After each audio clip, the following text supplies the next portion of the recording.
আপনাদের সকলকে আমার চ্যানেলে স্বাগত। অভিনেত্রী সৌমিত্রিষা কুণ্ডু যে কৃষ্ণভক্ত সে কথা জানেন তার সব অনুরাগীরা। নিজের জন্মদিন হোক বা গোপালের, সবসময় বৃন্দাবন তাকে টানে। কিন্তু এবার জন্মাষ্টমীতে বৃন্দাবন যাওয়া হলো না তার, তাই একেবারেই মন ভালো নেই অভিনেত্রীর। প্রধান এবং কালরাত্রি মুক্তি পাওয়ার পর থেকে তাকে আর সেভাবে পর্দায় দেখেননি দর্শক। সৌমিত্রিষা অসুস্থতার কথা ইন্ডাস্ট্রি অন্দরের অনেকের জানা। জন্মাষ্টমীর সকালে নিজের মন খারাপের কথা সকলের সঙ্গে ভাগ করে নিলেন অভিনেত্রী। পরনে গোলাপি পোশাক, ঠোঁটে একই রঙের লিপস্টিক, কিন্তু তাতেও ক্লান্তির ছাপ স্পষ্ট। ভিডিওয়ে তিনি নিজের অসুবিধার কথা জানালেন। অভিনেত্রী বললেন, এত শারীরিক অসুস্থতা, দাঁড়িয়ে থাকতে না পারা, কাজ করতে না পারা, সব মিলিয়ে মানসিক শান্তি চলে গিয়েছে। জন্মাষ্টমীর আবহে শারীরিক মানসিক কষ্ট সব যেন হাওয়া।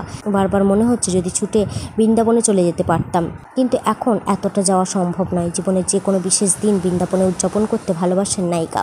এবার তিনি গৃহবন্দী, তাই আরও খারাপ লাগছে। অভিনেত্রী বললেন, আগে ভাবতাম ঈশ্বরের ভক্ত মানে ভালো থাকার ভিআইপি পাস পেয়ে যাব সহজে, এখন দেখছি সবই উল্টো।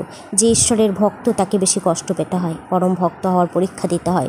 তবে ঠিক কী হয়েছে তার জানা যায়নি। এখনও পর্যন্ত নিজের শারীরিক ও মানসিক সমস্যা নিয়ে প্রকাশ্যে কিছু বলেননি সৌমিত্রিষা। ভিডিওটি ভালো লাগলে লাইক করবেন। বিনোদন জগতের সমস্ত খবর পেতে আজ আমার চ্যানেলটিকে সাবস্ক্রাইব করুন এবং পাশে থাকা বেল আইকনটিকে ক্লিক করে আমার সাথে থাকুন।